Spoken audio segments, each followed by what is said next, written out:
नमस्कार दोस्तों, आप सभी लोगों का हार्दिक स्वागत, अभिनंदन और आभार। आज हम बात करने जा रहे हैं second Lord into the third house. जब द्वितीय भाव का स्वामी कुंडली में तृतीय भाव में होंगे तो किस तरीके के परिणाम मिलने की उम्मीद की जा सकती है। अगर द्वितीय भाव की बात करें तो ये मुख्यतः धन का स्थान है, ये कुटुंब का स्थान है, ये वाणी का स्थान है। तृतीय भाव की बात करें तो ये करेज का स्थान है, ये सेल्फ एफर्ट्स का स्थान है, ये पुरुषार्थ का स्थान है, ये साहसी विचारों का स्थान है, ये प्रभावी भाषण का स्थान है। कितनी रिस्क ले सकता है कोई इंसान, वो हम तृतीय भाव से देखते हैं। अब यहाँ पे जो एक्सचेंज हो रहा है वो सेकंड और थर्ड हाउस के बीच में एक एक्सचेंज हो रहा है। सेकंड लॉर्ड थर्ड हाउस में आ रहा है, तो सेकंड और थर्ड के बीच हाउसेस के बीच में कनेक्शन बन रहा है। तो सबसे पहले ये इस चीज को रिप्रेजेंट करता है कि ऐसा जातक जिसकी कुंडली में ये कॉम्बिनेशन बन रहा है वो सेल्फ मेड मैन होगा, अपनी खुद के इफर्ट से धन कमाएगा, अपने खुद के इफर्ट से शोहरत और नाम कमाएगा। ऐसा इंसान जीवन में बहुत ज्यादा रिस्क लेने वाला भी हो सकता है, डिपेंडिंग अपॉन कि वो कौन से बेनिफिक प्लैनेट है या मेलिफिक प्लैनेट है। ऐसा जातक हो सकता है बहुत अच्छा बिजनेसमैन हो सकता है कि एक बहुत अच्छा एंटरप्रेन्योर हो सकता है कि वो रिस्क लेके उसने कोई स्टार्टअप शुरू किया। तो ये इस कॉम्बिनेशन की पहली पॉसिबिलिटी है। दूसरी पॉसिबिलिटी ये भी है कि थर्ड हाउस से मैं कम्युनिकेशन स्किल्स भी देखता हूँ। तो हो सकता है कि ऐसा जातक बहुत अच्छा ओरेटर हो सकता है बहुत प्रभावी भाषण देता हो सकता है मोटिवेशनल स्पीकर हो सकता है लाइफ कोच हो सकता है कि लोगों को गाइड करता करने में सक्षम हो। काउंसलिंग को भी मैं थर्ड हाउस से देखता हूँ। सो ये एक सेकंड पॉसिबिलिटी है कि वो जो कि उसका भाषण बड़ा प्रभावी होगा और जिससे वो लोगों को हेल्प करेगा। तीसरी पॉसिबिलिटी ये है कि थर्ड हाउस से मैं स्किल्स भी देखता हूँ। Painting, interior decoration, singing.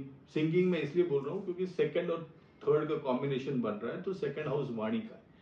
तो आपकी वाणी पे अगर शुक्र का भी इफेक्ट है, सेकंड और थर्ड हाउस में अगर एक्सचेंज शुक्र है सेकंड हाउस का लॉर्ड और थर्ड हाउस में आ रहे हैं, तो हो सकता है कि कोई अच्छा इंसान सिंगर भी हो।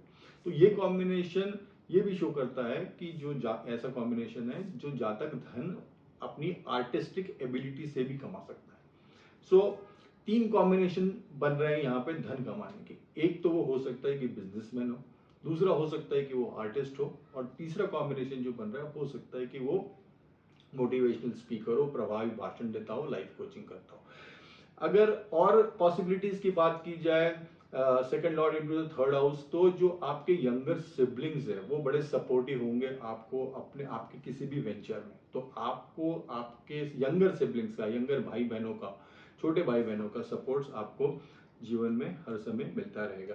अगर ट्रैवलिंग की बात की जाए तो third house shows the short distance travels also. तो जब भी आप छोटी यात्राएं करेंगे वो आपके लिए हर समय लाभदायक होगी। अगर थर्ड हाउस की बात की जाए तो ये पुरुषार्थ का हाउस है, ये सॉफ्ट हाउस नहीं है। This is not a soft house और this is not a tender house. This is a house full of action. Third house is a house full of action का उठा पटक एक्शन, ये third house show कर रहा है। तो यहाँ पे जो मेलिफिक प्लैनेट्स है, सूर्य हुए, शनि हुए, मंगल हुए, राहु हुए, केतु हुए, ये यहाँ पे बड़ा एक एक्शन क्रिएट करते हैं और यहाँ पे ये अच्छा रिजल्ट्स देते हैं।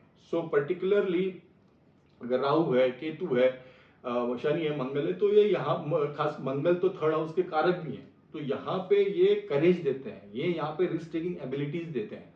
और बट अगर यहाँ पे मेलिफिक प्लैनेट ना हो के बेनिफिक प्लैनेट है, शुक्र है, गुरु है, तो इंसान रिस्क लेने में थोड़ा घबराता है और भाग्यवादी रहता है, क्योंकि थर्ड हाउस से जो दृष्टि पड़ रही है इन ग्रहों की वो सातवीं दृष्टि भाग्य स्थान पे पड़ रही है। तो मेलिफिक प्लैनेट वाला तो भाग्य को जगा रहा है अपना पुरुषार्थ करके, बट जब बेनिफिट प्लैनेट से जो तृतीय हाउस थर्ड हाउस में है और उनकी दृष्टि सेवंथ हाउस पे नाइन्थ हाउस पे पड़ रही है, तो वो इंसान भाग्यवादी हो जाता है कि ठीक है गुरु वहां बैठे हुए हैं, तो मरण कारक स्थान है वैसे तो देखा जाए तो गुरु के लिए तृतीय हाउस थर्ड हाउस, तो वहां से वो कि ठीक है जो भाग्य में होगा वो उनको मंजूर होगा। तो इस तरीके के कॉम्बिनेशन डिपेंड करता है कि कौन से प्लैनेट पे। हाँ, अगर मेलिफिक प्लैनेट्स है तो this is a good position, third house is a good position.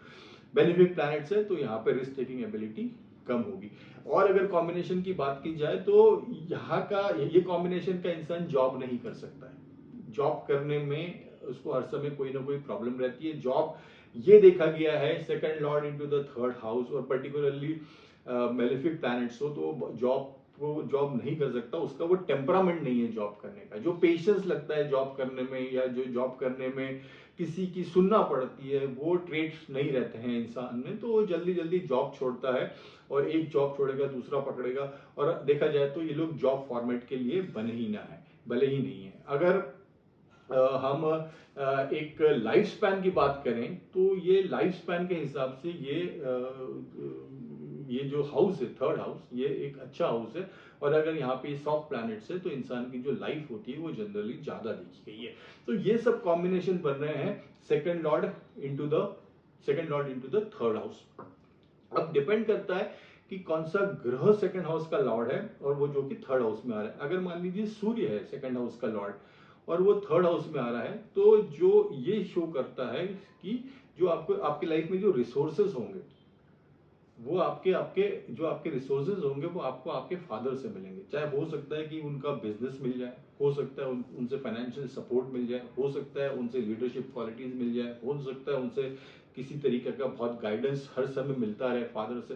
तो फादर का आपकी लाइफ में बिजनेस को लेके या आपकी लाइफ को गाइड करने में बहुत बड़ा हाथ होगा, और बहुत बड़े फादर आपकी सक्सेस में बहुत बड़े इंस्ट्रूमेंटल रहेंगे। अगर चंद्र की बात की जाए तो यहाँ पे आपकी जो वाणी है वो बहुत अच्छी होगी, वाणी से आप लोगों को अट्रैक्ट करोगे, और मदर का आपकी लाइफ में बहुत बड़ा इन्फ्लुएंस होगा। जो रिसोर्सेज आएंगे, किसी भी तरीके के रिसोर्सेज हो सकते हैं, चाहे वो गाइडेंस हो सकता है, चाहे वो फाइनेंशियल सपोर्ट हो सकता है, तो वो एक मॉरल सपोर्ट भी हो सकता है, तो वो सब आपको यहाँ पे मदर से मिलेगा। अगर मंगल की बात की जाए तो ये तो बेस्ट पोजीशन है मंगल के लिए, क्योंकि मंगल इस भाव के कारक हैं। तो यहाँ पे ये ऐसा जातक खूब सेल्फ इफर्ट्स करके, खूब इफर्ट्स करके, लगन से, पैशन से, इंटेंसिटी से मेहनत करके यहाँ पे धन कमाएगा। अगर बुध की बात की जाए तो यहाँ पे हो सकता है कि यहाँ पे ऐसा जातक फाइनेंस फील्ड में हो, ऐसा जातक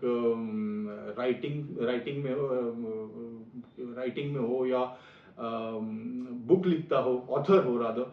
So this is a combination which shows that a person can be a salesperson also, he can be a singer also, he can be a writer also. सो ये वेरियस कॉम्बिनेशन है, communication field में हो ऐसा जातक, अगर बुध है second house का Lord और वो थर्ड हाउस में आ रहा है, तो दीज आर द कॉम्बिनेशन। अगर गुरु है तो then the he could be in a teaching profession, he could be in a finance field, he could be in a business की जहाँ पे नॉलेज शेयर करना पड़ता है, he could be in a field की जहाँ पे प्रीचिंग करना पड़ रहा है और वहां से आपको धन मिल रहा है। So this is all about गुरु। अगर शुक्र है तो डिपेंड करता है, हो सकता है कि एक कॉम्बिनेशन में, अगर मान लीजिए कन्या लग्न है तो तुला सेकंड, कन्या लग्न है तो तुला जो आएगी वो सेकंड राशि आएगी, और वृश्चिक जो आएगी वो थर्ड राशि आएगी। तो ये वृश्चिक राशि आ रही है। अब ये जो वृश्चिक राशि है, तो तुला राशि का स्वामी शुक्र वृश्चिक राशि में आ रहे हैं इस कन्या लग्न में। तो वृश्चिक राशि एक सीक्रेटिव राशि है, एक ट्रांसफॉर्मेशन वाली राशि है, एक ऑकल्ट वाली राशि है। तो हो सकता है कि ऐसा जातक एस्ट्रोलॉजी में हो, ऐसा जातक एस्ट्रोलॉजी से धन कमाए, या ऐसा जातक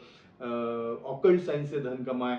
सो ये पॉसिबिलिटी भी बनती है। वास्तुशास्त्र, न्यूमरोलॉजी, टेरो कार्ड, सो जो भी पराविद्या जिसको हम कहते हैं, तंत्र मंत्र विद्या भी हो सकती है। सो ये कॉम्बिनेशन एक बन रहा है। अगर शुक्र सेकंड हाउस का लॉर्ड है और मेष लग्न है, तो मेष लग्न है तो सेकंड राशि वृषभ आ जाएगी जिसके कि लॉर्ड शुक्र है, और थर्ड राशि मिथुन राशि आ जाएगी। तो ऐसा जातक हो सकता है कि वो फाइनेंस फील्ड में हो। अगर शनि है तो शनि यहाँ पे बहुत मेहनत कराएंगे, एक अच्छी पोजीशन है शनि के लिए, और उस मेहनत के कारण ही भाग्य उदय होगा। बट शनि अगर है तो ये जो भी सक्सेस लाइफ में मिलेगी वो स्थिर रहेगी, देर से मिलेगी। अगर शनि है, सक्सेस देर से मिलेगी, बट जो भी मिलेगी वो एक स्थिर, जिसको स्थिर सक्सेस में हम कहते हैं कि एक परमानेंट सक्सेस, और देर से मिलने के बाद भी वो चीज परमानेंट रहेगी, उसकी स्थिर रहेगी, चिरायु रहेगी जिसको हम कहते हैं। तो शनि यहाँ पे अच्छे हैं, बट हाँ थोड़ा सा जो डिले देंगे, भाग्य उदय देर से होगा। राहु की बात करें तो this is a good position for Rahu. जो राहु यहाँ पे इंसान को पैशन देता है, यहाँ पे जुनून देता है कोई चीज बड़ी करने का। तो राहु के लिए ये पोजीशन अच्छी है, थर्ड हाउस। अगर केतु की बात की जाए तो केतु की ये पोजीशन सिबलिंग्स के साथ जो रिलेशन है, छोटे भाई बहनों के साथ जो रिलेशन है, उसके लिए ये पोजीशन केतु की यहाँ पे अच्छी नहीं मानी नहीं जा सकती। और केतु जहां भी बैठते हैं वहां के जो भाव है उससे उससे डिटैच कर देते हैं।